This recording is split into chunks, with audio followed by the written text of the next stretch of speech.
ஒரு ஃப்ரேஸ் படித்தேன், அதை பற்றி பேசணும் இன்னைக்கு அப்படின்றதுக்காக தான் இந்த video. What if the person stopping you was you? ரொம்ப எனக்கு பிடிச்சிருந்தது இது. அதை பற்றி யோசிக்கும் போது இந்த ஒரு ஃப்ரேஸ் வந்து நிறைய விஷயங்கள் வந்து மைண்டுக்குள்ளே ஓடிச்சு. ஒரு விஷயத்தை நம்ம ஸ்டார்ட் பண்ணுறோம், அந்த ஸ்டார்ட் பண்ணும்போது அன்றைக்கி தான் நம்ம வீட்டில் கெஸ்ட் வருவாங்க, இல்லை அன்றைக்கி தான் குழந்தைங்க பயங்கரமாக தொந்தரவு பண்ணுவாங்க, அன்றைக்கி தான் நம்மளுக்கு ஹெல்த் இஷ்யூ வரும், இல்லை அன்றைக்கி தான் வீட்டில் ஏதாவது ஒரு பிரச்சனை வரும். இது வந்து டெய்லியும் ஏதாவது ஒன்று வந்துகிட்டே இருக்கும். அண்ட் நம்ம என்ன பண்ணுவோன்னா அதை அந்த ரீசன்ஸ் எல்லாமே நம்ம சொல்லிட்டு அந்த விஷயத்தை ஸ்டார்ட்டே பண்ணாமல் நம்ம தள்ளி போட்டுகிட்டே இருப்போம். ப்ளேம் மற்றவங்க மேலே அப்படி தான் விழுந்துட்டுருக்கோம். ஆனால் யோசித்து பார்த்தா நம்ம தான் அதுக்கு ரீசன். கெஸ்ட்டு வரதான் செய்வாங்க. Health issues, S it occurs. Like ரொம்ப சீரியஸாக இல்லை, ஒரு தலைவலி சளி இதெல்லாம் ஒரு ரீசனாக நம்ம வந்துட்டு எடுத்துக்கிட்டு நம்ம அதை சரி அது ஏன் வருது, டெய்லி தலைவலிச்சுட்டே இருக்குன்னா என்ன அதுக்காக ரூட் காசு அதை சரி பண்ணணும்னு யோசிக்க மாட்டோம். தலைவலிக்குது நாளைக்கு பண்ணலாம், தலைவலிக்குது நாளைக்கு பண்ணலாம். அண்ட் குழந்தைங்கன்னு இருந்தால் கண்டிப்பாக வந்துட்டு அவங்க ஏதாவது விளாட்டே தான் இருப்பாங்க, நம்மளுக்கும் வந்துட்டு அப்படியே டைம் ஓடிட்டே தான் இருக்கும். ஆனால் ஸ்டார்ட் பண்ணால் அதுக்கு ரீசன் வந்து நம்ம தான்.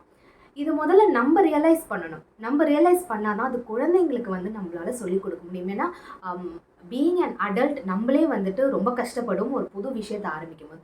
குழந்தைங்களை வந்து நம்ம ஒரு புது விஷயத்தை வந்து அவங்களுக்கு டெய்லி நம்ம கற்றுக் கொடுத்துட்டே இருப்போம் ஏதாவது ஒன்று. அதெல்லாமே அவங்களுக்கு அடாப்ட் பண்ணிக்க ரொம்ப கஷ்டமாக இருக்கும். ரொம்ப ஈஸியாக அவங்கள திட்டிடுவோம். ஆனால் யோசிச்சு பாருங்கள், அவங்களுக்கும் இது மாதிரி தான் ஏதாவது ஒரு 1000 ரீசன்ஸ் இருக்கும். ஸோ அப்படி வந்து நம்ம குழந்தைங்கிட்ட வி ஷுட் ப்ரிப்பேர் தம். இப்போ வந்துட்டு இல்லை இன்னைக்கு வேண்டாம் அப்படின்னு நான் நாளையிலேருந்து பண்ண ஆரம்பிக்கிறேம்மா அப்படின்னு சொன்னாங்கன்னா ஒய் நாட் டுடே, இன்னைக்கு என்ன எனக்கு டைம் பத்தலை, ஓகே என்ன இன்னும் இப்போ வந்துட்டு அது ஆஃப்டர்நூன் சொல்கிறாங்கன்னா அதுக்கு மேலே வந்துட்டு அவங்க என்ன பண்ண போகிறாங்க, சிட் வித் தெம், டாக்கா ஏன் அப்படின்றத வந்து பேசி டைம் அவங்களுக்கு எடுத்து கொடுங்க. 15 மினிட்ஸ் நீ பண்ணலாம் இதை.